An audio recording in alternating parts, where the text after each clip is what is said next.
Welcome to the series Person of Interest, brought to you by the Australian Investigation Agency, fighting for truth, accountability and justice. My name is John Armfield, and welcome to episode 5, the Commission of Inquiry That Never Was. In the last episode, we uncovered how the Air Force's inquiry officer, Squadron Leader Thatcher, documented systemic failures, policy breaches, and the factors that pointed toward a commission of inquiry. Legally, a commission of inquiry was not optional. It was mandatory. But after the evidence was handed to defence leadership, after the Chief of the Defence Force rejected the attempt to claim there was no service nexus, a quiet decision was made. The Commission of Inquiry disappeared. And that decision didn't just deny my brother justice. It created the chain of failures that would destroy my career a decade later. This is episode 5, the Commission of Inquiry That Never Was.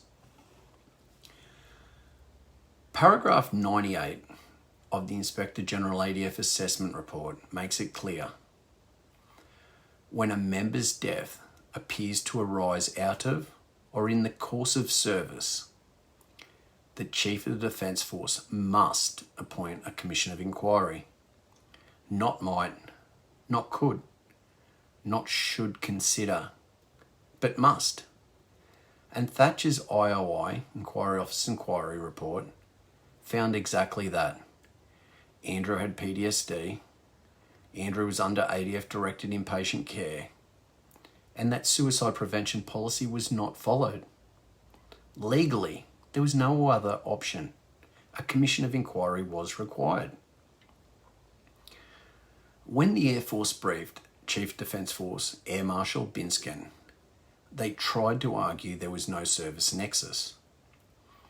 If that had been accepted, there would be no commission of inquiry. But paragraph 101 tells the truth. CDF Binskin did not agree. He rejected the attempt to disconnect Andrew's death from service because the evidence was overwhelming. Binskin could see the truth, and he refused to shut the door. Thank you, sir. Defence's own legal review, dated 28th of May 2012, confirms this. Paragraph 99, the Inquiry Officer's Inquiry Report found Andrew's death was service-related. Paragraph 103, his death arose both out of and in the course of his service.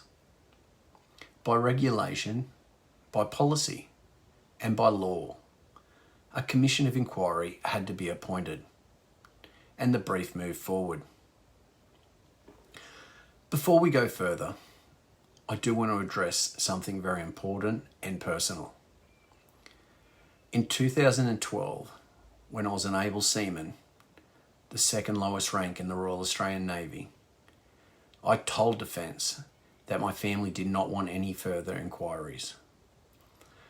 My father was dying from stage 4 cancer. My sister, my brother's twin, was severely traumatised. And we'd been living through unimaginable grief. But here is the truth.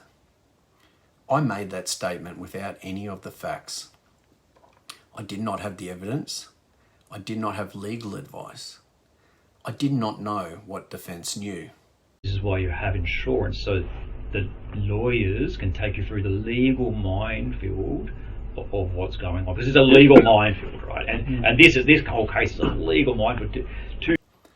I did not know that lawyers were already involved for the senior medical officer and the ADF, that Andrew had been consuming alcohol and mirtazapine, that Andrew was meant to be on 15-minute watches and safe, that Andrew walked out of the hospital unsupervised and placed himself in front of an oncoming train, that suicide prevention policy had been breached, that Edinburgh Health Centre was critically understaffed and undermanned, that the inquiry officer's inquiry had identified systemic failures, or that defence's own legal review said a commission of inquiry was mandatory under law.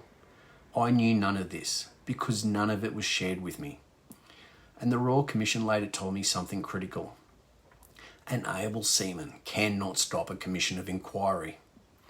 A commission of inquiry cannot be avoided because a grieving family is overwhelmed, which I was. So the commission of inquiry was not cancelled because of me. It was cancelled because defence leadership chose to cancel it. And because it never happened, the failures stayed buried. And I walked straight into them a decade later. When the file moved to General David Hurley, the brief was clear. Andrew's death met the Commission of Inquiry criteria. Suicide prevention policies were not followed. Edinburgh Health Centre was critically understaffed, from the senior medical officer, the expert himself. The inquiry officer's inquiry identified systemic concerns. Civilian hospital staff might need to be compelled to give evidence.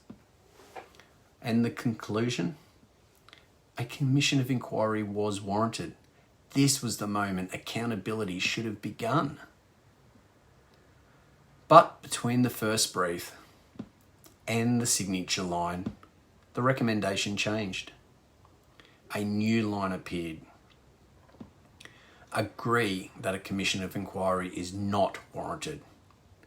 There was no new evidence, no new facts, no correction of the errors, just a quiet reversal, and General Hurley signed it. In that moment, the commission of inquiry died and the truth was buried. Well, it's only 2 years ago, though, that I think John's flipped open the page of the report and found out what defence really thinks of him. Yeah. Right? And I haven't known it for 10 years, right? They've been thinking this of me for 10 years. I didn't try. I want to see it from medical. I know. You did everything you could. Because the commission of inquiry never happened, policy failures were never corrected. Systemic issues remained. No one was held accountable. Inaccurate assumptions stayed on record. And flawed investigations were built on top of those failures. Those same failures followed me into 2022 and 2023. And when I uncovered the truth years later, the system turned on me instead of correcting itself. Defence admitted exactly that. Today is to try and say, hey, look, ADF did wrong by you. ADF's still doing wrong by you. Let's stop all of this. If the Commission of Inquiry had have happened in 2012, the failures would have been exposed then. Policies would have changed. Accountability would have followed. And I would still be serving today. The decision to stop the Commission of Inquiry didn't just deny Andrew justice. It shaped the next decade of my life and my future. So Australia, you've seen the truth. A Commission of Inquiry was required by law. The evidence demanded it. The initial brief recommended it, but then it was reversed. Do you, the Australian people, who fund and own the Australian Defence Force, deserve the truth?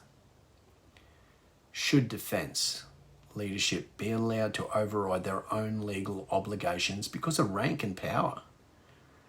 Should a family's right to justice depend on what is convenient for the institution? You decide. Next episode, we turn up the heat. Things become personal. And we go after the people who destroyed my career. Thank you.